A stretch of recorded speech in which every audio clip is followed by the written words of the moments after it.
but the screams and savage laughter coming from the slave market square made him stop in his tracks. In the middle of the filthy crowd, 5 Apache women were hanging upside down from a wooden beam. Their bodies were covered in lash marks and bruises, as if someone had deliberately turned them into a living lesson for the entire town. Rowan felt a chill run down his spine, but it was not the brutality of the scene that froze him. It was the tattoo of a thunderbird on the oldest sister's wrist, a sacred symbol, one that had been carved into his own skin by a Chiricahua woman who had dragged him out of a burning house 5 years ago. Don't forget to like this video and subscribe to the channel so you never miss a ride into the Old West. The one who had saved his life and made him a man forever in her debt. And Rowan's heart pounded so hard it nearly stopped his breath. Because this could not be a coincidence. This was a sentence handed down by fate itself, and he turned to the slave trader with eyes that had seen too many deaths to fear one more. "How much?" Rowan asked, his voice low and steady like the rumble before thunder breaks. The slave trader looked at him like another vulture circling the desert, his yellow teeth showing through a grin that reeked of whiskey and cruelty. "All 5 of these? You could work your whole damn life and never afford them, cowboy." But Rowan did not flinch, did not blink, because in that moment he was thinking about a burning house 5 years ago, about hands pulling him from flames, about a woman's voice singing prayers while she wrapped his burned skin in healing herbs, about waking up with the Thunderbird mark carved into his wrist and the knowledge that he owed a debt so deep it lived in his bones. Rowan opened his leather pouch and dumped out every last coin he had saved, silver pieces that hit the dusty ground with a clinking sound like the breaking of chains, like the shattering of old promises. "Is that enough?" Rowan asked, and his voice carried across the square so quiet and certain that even the jeering crowd fell silent, because there was something in his tone that made violence seem close, made mercy seem dangerous. The slave trader counted the coins twice, and when he realized the amount was sufficient, he nodded once and stepped back, because even men who trade in suffering recognize when something larger than themselves enters the room. The crowd watched in stunned silence as Rowan cut the ropes binding the 5 Apache women, his movements careful and deliberate, never touching them more than necessary. "Can you walk?" he asked Sa, the eldest, and she nodded once, her eyes filled with suspicion and exhaustion and a fury so carefully controlled it seemed like she was holding back a thunderstorm with nothing but her will. Rowan led the 5 Apache women out of Dust Ford before sunset, and no one said a word. Not the women who followed behind calculating whether this was rescue or another form of captivity. Not the crowd that watched with expressions ranging from confusion to disgust. Not Rowan himself, who kept his eyes forward and his hand near his gun because he knew the desert was full of men who would see 5 Apache women as opportunity too valuable to let slip away. All they heard was the steady rhythm of hooves against packed earth, labored breaths of bodies just escaped from torture, and the desert wind slicing past their ears like it was trying to erase every last memory. By the time they reached Rowan's ranch, a lonely wooden house standing alone in the vast emptiness, the sun had dwindled into a blood-red smear on the horizon. He helped them down, did not touch anyone more than necessary, just untied the ropes and stepped back to give them space, to show them through action that whatever happened next would be different. They did not thank him, did not even look at him directly, just stood in a line like wounded warriors still holding on to their dignity. And Rowan understood that silence better than gratitude, because he knew what it meant to survive something that should have killed you. Rowan built a fire, boiled water, laid bandages and healing herbs on the table, and spoke only once. "This place is safe. Rest here tonight. I will be outside if you need anything." Then he stepped outside into the rapidly cooling desert night, leaving them to tend to one another in privacy, because he understood that trust was something that grew slowly like desert flowers after rare rain. Night fell fast the way it always did in the desert, and Rowan sat on the wooden porch with his rifle by his side, his eyes staring into the distance but his ears tuned to every sound inside. Inside, the whispering began, soft and urgent. Sa, the eldest sister, spoke first, her voice low but steady. "This man is not a slave buyer. He saw the Thunderbird mark. That is why he acted." Nahima responded with suspicion carved into every word. "That mark is why some people treat us like demons. Why would it make him save us?" Lyria said coldly. "No white man ever has a good reason. He will want something." Amita gently placed a hand on her shoulder. But we are here, and we are still alive. And that is more than we had an hour ago. Then Kia, the youngest, whispered through tears, "If we all die here, who will find our children?" That sentence made Rowan clench his fist until it turned white, because he caught those 3 words clearly: find our children. And suddenly the whole picture became clear in a way that made his chest tighten, because he realized these 5 women had been mothers and sisters and aunts ripped away from something even more precious than their own lives.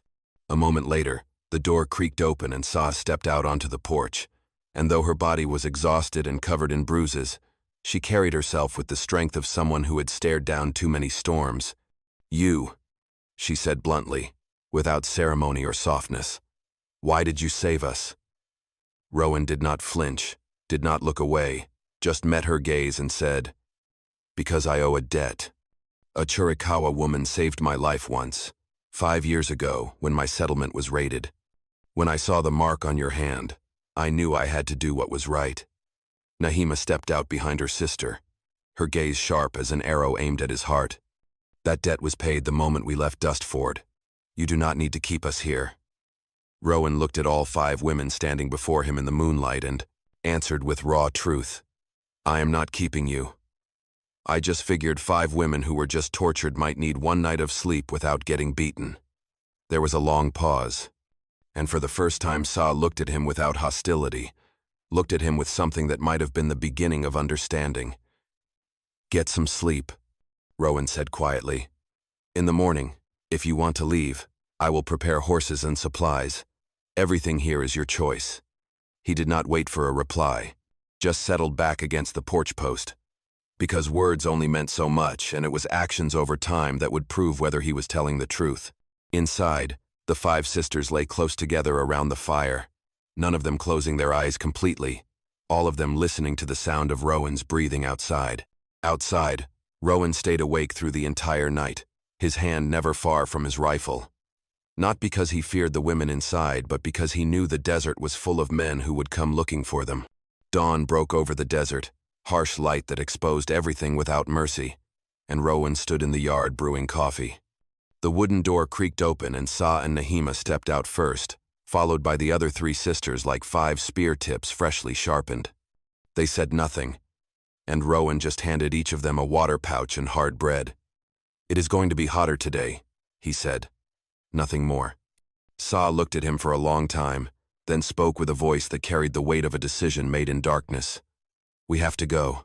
We cannot stay here." Rowan nodded slowly. "I have horses. 5 people, long road ahead. You will not make it on foot." Lyria crossed her arms. "We did not come here to beg for charity." Rowan let out a small laugh. "I know. But you are wounded people, not weak ones, and there is a difference. Take the horses." They set out just as the sun peaked over the sand dunes, heading south into territory that grew more dangerous with every mile. After a while, Rowan realized they were traveling directly into territory crawling with slavers and mercenaries. "You are not going back home?" Rowan asked. Sa stopped her horse, and when she spoke, her voice was soft but sharp as heated steel.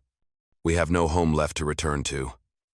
Rowan waited in patient silence, and eventually Nahima spoke, her eyes fixed on the distance. 15 children. They were taken 3 days ago when slavers raided our village. The children were taken away separately, moved fast toward the border. Rowan felt his pulse pounding in his ears. 3 days ago. Why not ask another tribe for help? Amita shook her head, her expression filled with bottomless grief. They crossed the border into territory controlled by mercenaries. If we do not catch them in 7 days total, they will vanish into the underground markets forever. Rowan felt everything inside him go cold, then burning hot. And the 5 of you plan to walk 200 miles into the most dangerous territory just to search for tracks that are already 3 days old? Sa threw him a look both proud and desperate. 15 children, 5 of them are ours, our own blood. We are all they have left. Rowan froze, felt every piece of the puzzle fall into place, felt the full weight of what these 5 women were attempting with no weapons, no supplies, just broken bodies and unbreakable will. "Then we are going to need more supplies," Rowan said quietly. "And we are going to need a plan. because walking into slaver territory with nothing but determination is a good way to become victims again. The 5 women looked at each other, and finally Sa nodded. "We trust your judgment." They changed direction, and Sa asked the question that hung in the air. "Why would you do this? Why risk your life for children you have never met?" Rowan was quiet for a long moment, staring at the endless desert, and when he finally spoke, his voice carried 5 years of guilt and desperate hope for redemption. "Because 5 years ago, someone risked everything to pull me from a fire when they had every reason to let me burn. Because I have spent every day since trying to figure out how to be worthy of that gift. Because 15 children deserve better than to disappear into darkness while people who could help them choose to look away." He paused, then added more quietly, "And because if I do not help you, those children will haunt me for the rest of my life, and I already have enough ghosts." The desert stretched before them like an ocean of sand and stone that wanted to swallow them whole, and for 3 days they rode through terrain so brutal it seemed designed to break human spirit, following tracks so faint they were barely visible. Tracks that told a story of urgency and violence and careful planning. Sa rode at the front, her eyes scanning the ground with intensity that never wavered, reading the desert like other people read books, seeing stories written in disturbed pebbles and broken vegetation. Nahima watched the horizons, her warrior instincts attuned to movement and threat, her hand never far from the knife she had reclaimed. Lyria scouted ahead on foot sometimes, moving across the landscape with impossible silence, disappearing into rocky outcroppings and returning with information about water sources and the general direction the slavers had taken. Amita studied plants and animal behavior, using her healer's knowledge to predict where the slavers might have stopped. Kia, despite being the youngest, proved to have the sharpest eyesight, spotting details from impossible distances. Rowan watched them work with growing respect, recognizing skills honed by generations of survival, and he added his own knowledge to theirs. Tracking abilities learned from years hunting both animals and men, understanding of outlaw behavior and criminal patterns. On the 2nd day, they found the remains of a campsite, and the evidence painted a disturbing picture. At least 8 men heavily armed, moving with professional efficiency, people who had done this many times before. The tracks leading away showed something even more disturbing. The slavers were moving faster than they should have been able to move with 15 children, which meant they were pushing the children beyond humane limits, or had wagons and resources that allowed brutal pace without rest. "They are making better time than we are," Nahima said quietly, her voice tight with frustration. "Even pushing our horses hard. We are barely keeping pace." Rowan studied the tracks carefully, his mind working through calculations. They have a destination in mind, somewhere specific, which means they are following a planned route. That gives us an advantage if we can figure out where they are going and cut across country to intercept them. Sa looked at him sharply. "You know this territory?" Rowan shook his head. "Not well enough to guarantee anything, but I know how criminals think. I know the border crossings that offer least resistance, and I know there are only 3 places within reasonable distance where they could hand off the children. If we guess right and ride hard through the night, we might get ahead of them. If we guess wrong, we lose them forever." The 5 women looked at each other, communicating in silent ways people develop when they have survived impossible things together. And finally, Sa nodded. "We trust your judgment." They changed direction, angling southwest, across terrain so rough it seemed designed to kill horses, pushing through the night when the temperature dropped so low they could see their breath, riding until both humans and animals were past exhaustion and running on nothing but will and desperation. On the 4th day, as the sun climbed toward its merciless zenith, Lyria returned from a scouting mission with news that made everyone's heart race. "I found them. Canyon territory, about 3 hours ahead. They have made camp in a hidden ravine with good defensive positions." Rowan felt his pulse hammering in his throat. "We need to observe them before we do anything. Need to count their numbers and understand their defenses and figure out exactly where the children are being held, because rushing in without information is how rescue missions turn into massacres." They approached the slaver camp with excruciating caution, moving through terrain that offered minimal cover, taking hours to cover distance they could have ridden in minutes because speed meant nothing if it got them spotted before they could help anyone. From a ridge overlooking the hidden ravine, they finally saw what they had been chasing. A camp built around 3 large wagons, guarded by at least 12 heavily armed men who moved with military precision. And in the center, locked inside iron cages barely large enough for animals, were 15 small figures that made Sa let out a sound somewhere between a gasp and a sob that she immediately swallowed. The children ranged in age from perhaps 5 to 13, their faces pressed against the bars, their bodies showing signs of rough treatment and insufficient food and water. Kia gripped her sister's arm so hard her knuckles turned white. "We attack now. We kill them all and take our children back." But Rowan placed a hand on her shoulder, gentle but firm. 12 armed men against 6 of us, and even if we could somehow win that fight, the children are locked in iron cages we would need keys or tools to open, which means we would be trapped there fighting while trying to free them, which means some or all of the children would die in the crossfire. Nahima turned to him with eyes blazing. "Then what do you suggest? We wait while they load our children into those wagons and carry them across the border forever?"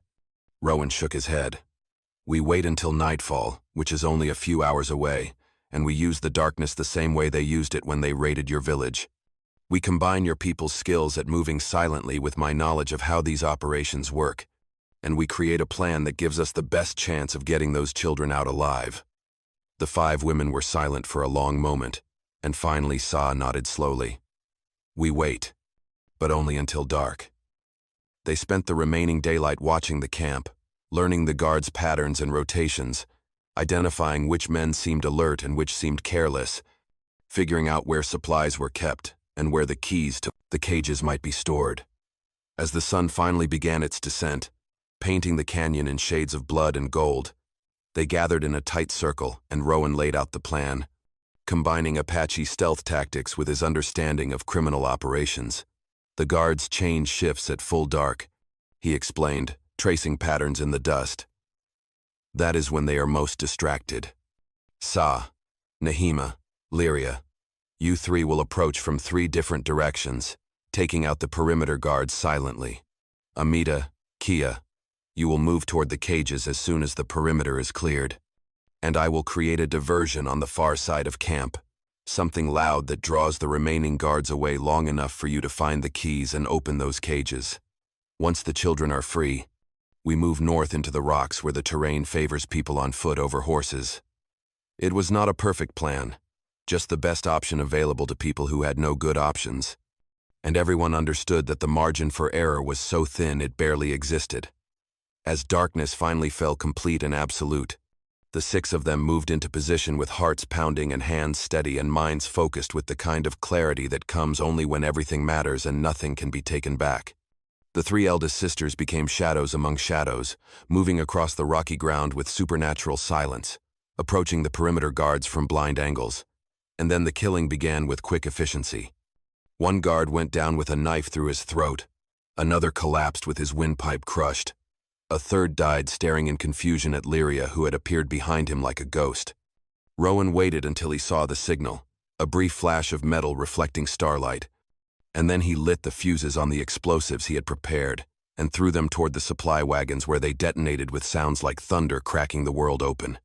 The remaining guards shouted in confusion, grabbing weapons and running toward the explosions, leaving the cages momentarily less defended, and Amita and Kia sprinted forward with speed born of desperation.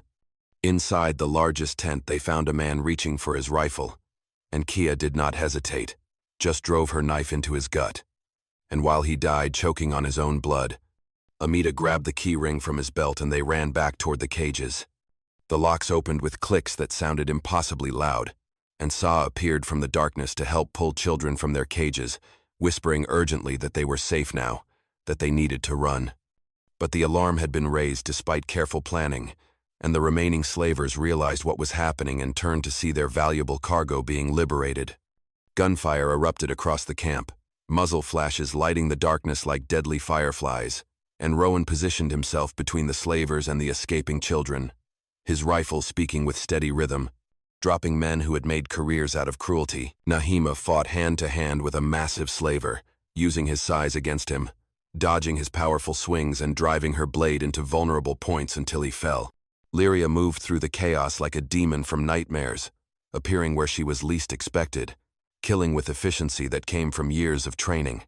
The fight lasted perhaps 5 minutes that felt like 5 hours, and when it finally ended with the last slaver dead or dying and the camp burning behind them, they gathered the 15 children and ran north into the rocks, moving as fast as small legs could carry them, knowing that this victory was only temporary because there would be others coming.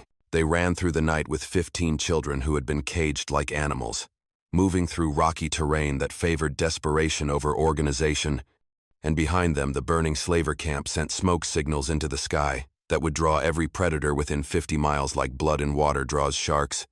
Because in this lawless territory where human beings were bought and sold like cattle, the destruction of a valuable shipment was an offense that demanded retaliation swift and absolute.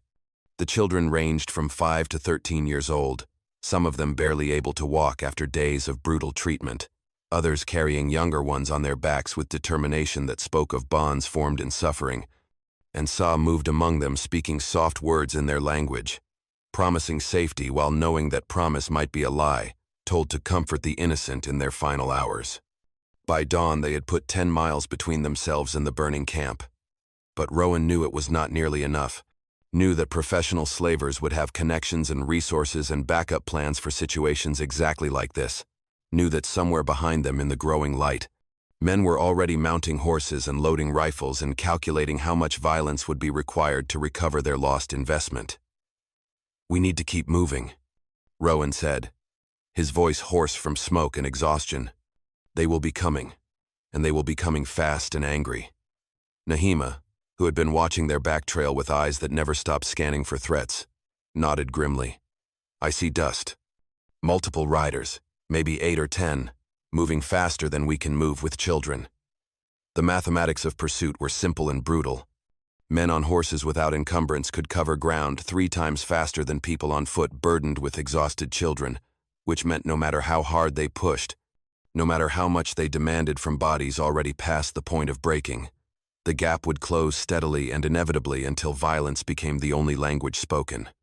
They reached a cluster of rock formations that offered some defensive advantage, a place where numbers mattered less and determination mattered more, and Rowan made the decision that had been forming in his mind since the moment they freed those children from their cages. "We make our stand here. We position the children in the rocks where they will be protected, and we face what is coming, because running is just dying tired." The 5 Apache women looked at him with expressions that mixed gratitude with something deeper, something that acknowledged he was choosing to die alongside them rather than save himself. And Sa reached out to touch his arm briefly, a gesture that carried more weight than 1,000 words could have conveyed. They arranged the children in a protected hollow surrounded by boulders, gave them the last of the water and what little food remained, told them to stay silent no matter what they heard, and then the 6 adults took positions among the rocks with weapons ready and hearts pounding and minds focused on the absolute certainty that this was the moment where everything would be decided one way or another. The riders appeared as the sun climbed toward midday, their silhouettes wavering in the heat shimmer like demons emerging from the desert itself. And as they drew closer, Rowan felt his blood turn to ice water in his veins, because he recognized the leader, recognized the way the man sat his horse, recognized the particular quality of cruelty that emanated from him like heat from burning coals. Cassian Briggs, the man who had thrown Rowan into the fire 5 years ago during the raid on the Apache village, the man who led the mercenary company called the Black Spur, the man responsible for more death and suffering than could be tallied in a single lifetime of counting. "Rowan Hale," Cassian called out, his voice carrying across the rocks with casual menace. "So you did not die after all. I always wondered if that Chiricahua witch actually managed to save you, or if you crawled off into the desert to die slowly like a wounded dog." He dismounted with theatrical grace, his men spreading out in a semicircle that cut off any possibility of escape, and his eyes moved across the 5 Apache women with recognition that made his smile grow wider and more terrible. "And here you are, fighting for these savages, protecting Apache brats like you have forgotten what side you are supposed to be on." Rowan said nothing, just stepped forward, placing himself between Cassian and the rocks where the children hid, his rifle steady in his hands, his body language communicating everything that words could not express about how this confrontation would end. "Hand them over," Cassian continued, his tone shifting from mockery to business. "There is a high price on those children, and an even higher price on women who killed my business partners. You are outnumbered and outgunned, and this does not have to be a massacre if you are smart enough to walk away." The 5 women all drew their weapons in response. No discussion needed, no glances exchanged. Just unified understanding that some things were worth dying for, and protecting children from monsters was at the top of that very short list. Rowan spoke finally, his voice quiet but carrying clearly in the desert stillness. "Go around back. Protect the children. This is between me and ghosts that should have been buried 5 years ago." Saw stared at him for a long moment, her eyes holding his with intensity that felt like being seen completely for the first time in his life. "No. We fight together. We die together if that is what comes. You do not get to sacrifice yourself for us." Rowan wanted to smile at that fierce loyalty, wanted to tell her that she and her sisters had already taught him more about honor in 4 days than he had learned in 30 years of living. But the lump in his throat stopped him from speaking anything except the brutal truth. "This is my fault. This is my past coming back to take payment. Let me end it so you can live." Cassian laughed, the sound echoing off the rocks like breaking glass. How touching. The guilt-ridden white man trying to redeem himself by dying for savages. "Let me help you with that redemption." He pulled the trigger without any more warning, without any more theater. Just sudden violence the way it always came in the desert, and the bullet tore through the air aimed directly at Saw's chest because Cassian understood that the cruelest thing he could do was make Rowan watch someone else die for his sins. Rowan did not think, did not calculate, did not weigh options or consider consequences, just moved with speed born from instinct older than thought, lunging sideways to push Saw out of the bullet's path. And the lead round meant for her heart punched through his chest instead with impact that felt like being kicked by a horse made of fire. He collapsed backward, blood blooming bright and fast across his shirt, spreading outward in patterns that looked like dark flowers opening in fast motion. And the pain was enormous and distant at the same time, like something happening to someone else that he could observe with detached clarity. "Rowan!" Saw's scream burst from her throat like something torn from her very center, raw and primal, and filled with anguish that transcended language or culture, or any barrier that had ever existed between them, and she dropped to her knees beside him, her hands pressing against the wound, trying to stop the bleeding through sheer force of will. Rowan gasped, his vision already starting to fade at the edges, darkness creeping in like smoke filling a room, and he looked up at her face hovering above him and managed to whisper through blood that filled his mouth. "You are alive. That is enough. That is everything." Cassian gave the order to his men with casual brutality. "Kill them all. Take the children. Leave the bodies for the vultures." The Black Spur mercenaries charged forward like a wave of violence given human form, rifles raised and murder in their eyes. And in that moment, when everything should have ended in blood and screaming, something else happened instead. Something that belonged to older stories and deeper magic than the mundane cruelty of men who traded in suffering. Saw laid Rowan down gently in the dust, her hands coming away covered in his blood, and when she looked up at the charging mercenaries her eyes had changed, had become something fierce and ancient, and connected to powers that predated guns and borders, and all the ways that men tried to remake the world in images of their own smallness. The Thunderbird mark on her wrist ignited with light that was not fire but something purer, something that came from the deep places where spirit and flesh were not yet separated, glowing like coals stirred to life by breath from gods who still remembered what it meant to care about the suffering of the small and powerless. "Sa," Nahima gasped, recognizing what was happening, recognizing the gift that had skipped generations but lived still in the blood of their mother's line. Mother's power. The healing mark. Sa said nothing because words were insufficient for what was happening, just pressed her glowing hand against Rowan's chest wound, and the light spread outward carried by desert wind that had witnessed too much death and finally chose to serve life instead, flowing into torn flesh and shattered bone and punctured lung, not erasing the injury but holding it together, keeping him on the edge between worlds long enough for the story to finish the way it needed to finish. At the same time, the other 4 sisters moved like they had been born for this moment, like every second of suffering and survival had been preparation for this exact fight, and they surged forward to meet the charging mercenaries with weapons that seemed insignificant compared to rifles, but proved devastatingly effective in hands that knew how to use them. Nahima's arrows found throats and eyes with accuracy that seemed impossible, each shot perfectly placed to drop men before they could bring their superior firepower to bear.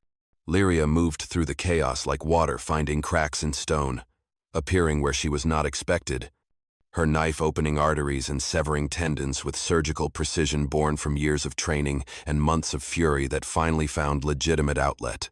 Amita fought with the calm certainty of someone who understood anatomy perfectly, knew exactly where to strike to end life quickly, used her healer's knowledge in service of necessary killing because sometimes the only way to protect innocence was to destroy evil without hesitation or mercy. Kia, the youngest, fought with desperate ferocity that came from knowing her own children were among those hidden in the rocks, swinging a taken rifle like a club, shooting when she could, striking when she could not, refusing to fall, refusing to fail, refusing to let these men take one more thing from people who had already lost everything. The Black Spur mercenaries fell one by one, their superior numbers meaning nothing against people fighting for something larger than survival, for something deeper than victory, for the simple, pure fact that 15 children deserved to see mourning, and that was worth any price, including death. Cassian tried to rally his men, tried to impose order on chaos, but the desert had turned against him. The women who should have been helpless victims had transformed into avenging spirits, and the man he thought he had killed was somehow still breathing, still holding on, still anchoring something that felt bigger than any individual life. When the last mercenary fell and silence returned to the rocks broken only by harsh breathing and the moan of wind through stone, Sa stayed by Rowan's side, her hand still pressed against his chest, the light slowly fading but the work somehow complete, the wound closed enough to stop the bleeding, the damage repaired enough to give him a chance, the debt paid one more time in the only currency that mattered. "Do not die," she whispered, and her voice carried weight that felt like command and prayer mixed together indistinguishably.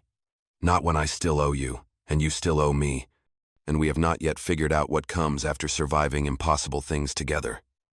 Rowan drew breath, weak and ragged but real, and his eyes opened to find her face still hovering above him, and he understood without words that something had shifted between them. Something had been forged in blood and magic, and shared willingness to die for each other's survival. Behind them, the 15 children emerged slowly from the rocks where they had hidden, drawn by the silence that followed violence. And when they saw the bodies of their captors scattered across the ground and the 5 women who had come to save them standing victorious despite impossible odds, they ran forward with cries that mixed joy and grief, and relief so profound it sounded like music that the desert had been waiting centuries to hear. The Black Spur was destroyed completely, every member dead or dying, their bodies already beginning to attract the attention of scavengers that circled overhead in patient spirals. And as the survivors gathered together in the harsh midday sun, Rowan understood that the final battle was over, but the road that would carry them back to something resembling life was only just beginning, and that road would be walked together or not at all.